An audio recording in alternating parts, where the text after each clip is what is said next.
I'm going to be honest enough to tell you that I'm worried about America. Yeah. I'm worried about our nation because it's sick with racism still. Just think about the fact that we live in a nation which was founded on the principle that all men are created equal. And yet men are still arguing over whether the color of a man's skin determines the content of his character. And I believe that the Lord told me to say to the United States of America that is sick with militarism and is sick with excessive materialism.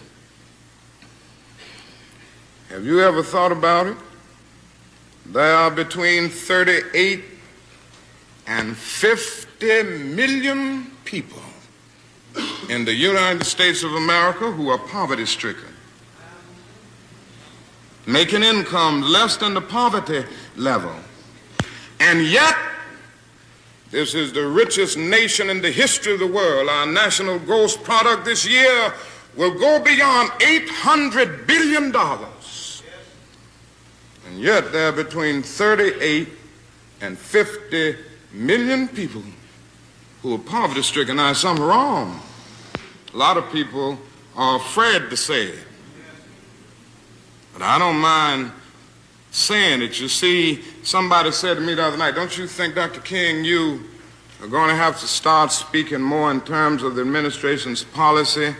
Because since you started talking against the war in Vietnam, it's hurt the budget of your organization, and people who once respected you don't respect you anymore. And I had to look over and say, sir, I'm sorry, but you don't know me.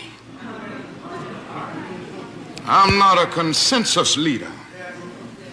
I don't determine what is right and wrong by looking at the budget of my organization, and I don't determine what is right and wrong by taking a Gallup poll of the majority opinion.